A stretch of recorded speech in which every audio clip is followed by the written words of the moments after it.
係，因為叫 uncertainty 咯，乜都唔肯定咯，乜嘢都唔肯定咯。咁啊一路等公屋咯，唔知等唔等到㗎，即係有個寄望咯，住先有個寄望咯。住得安心，看得見的希望，由劏房到公屋，街坊生活轉變。今集我哋同大家分享鄭先生、阿榮嘅經歷。住寶庭居之前咧，我就住過劏房啦，住過7年半到啦，住劏房。喺深水埗海壇街，深水埗欽州街個交界。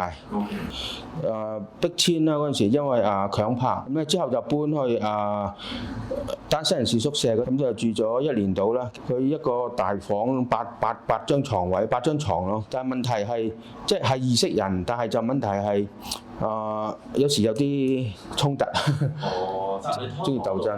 自己住嘅。劏房嗰就自己住，但係舊唐樓咯，舊唐樓又即係可能有老鼠啊，耐唔耐一隻老鼠咁咯。唐3樓，咁咧就當然冇 lift 冇看更，咁冇人收垃圾嗰啲咯。點樣接觸到過渡性房？即係點樣可以？點樣知道有件事再申請咁樣？點樣知道？我諗係經社福機構咯。嗰陣時住深水埗啦，去嗰個叫社區組織協會咯，幫我申請公屋啊，幫我入過渡性房屋，即係俾我一個 concept，即係概念可以去過渡性房屋咯。住過我頭先講住過賓館過渡性房屋咯。咁佢介紹咗我去嗰個咩基督教家庭服務中心嗰啲社工咯。咁啊識得有個叫社工有叫葉生，咁佢負責我 case 嘅，咁啊講俾我聽有呢啲咯。咁跟住就嚟寶庭居啦。跟住佢哋幫我報名咯。你住過咁多地方咧，你啱啱開初嚟到寶庭居嘅時候咧，你一嚟到呢個單位，你感覺點樣？即係比起你以前住嘅地方係點樣？覺得好新咯，呢度好新咯。第一個印象就係好新咯，因為都係呢度即係第一次落成噶嘛，我諗係第一次啟用嘅過渡性房屋嚟噶嘛。新印象就好新咯。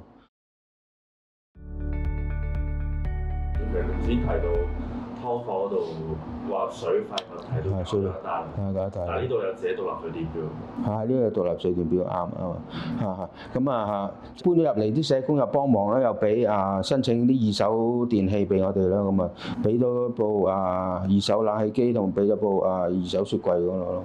呢度幫到好大忙，有3個社工隊活動。例如咧，手機班佢有啲包粽整月餅即係整冰皮月餅種下少教種盆栽或者環保意識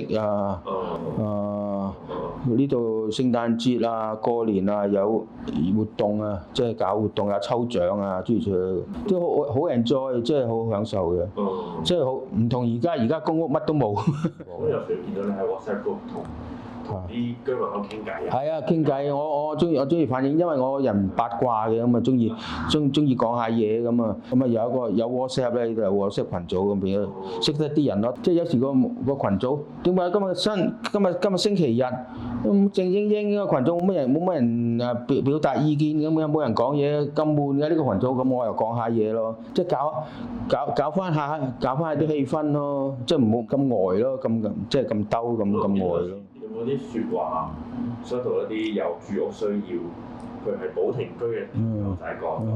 將軍澳覺得呢個配套係好啲咯，買餸買即係去食肆嗰啲可以容易啲揾啲比較平嘅地方咯，便宜嘅地方咯。係掛住呢度咩咧？呢度配套咯，即係寫咗呢個配套咯。即係呢度食嘢可以揾啲平啲嘅食嘢咯，或者係呢度嘅維康超市都大間啲咯。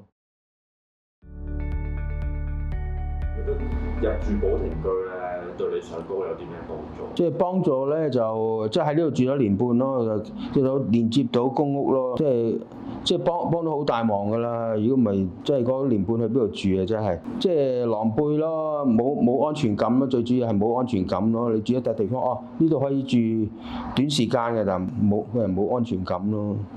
咁狼狽咯，比較狼狽咯。咁有時即係失預算咯。即係我夠唔夠錢去搬嚟搬去啊嗰啲咁嘅嘢咯，擔心呢啲咁嘅嘢咯。係，如果因為叫 uncertainty 咯，乜都唔肯定咯，乜嘢都唔肯定咯。咁入到嚟之後就叫做有個寄望咯，咁啊一路等工咯，唔知等唔等到㗎，但係即係有個寄望咯，住先有個寄望咯，即係唔會咁彷徨咯個人。如果你都有住屋煩惱，不妨了解下成家社會房屋項目，可能會係另一種出路。下一集我哋帶大家去睇下阿榮嘅新居同埋佢喺新屋嘅生活點滴。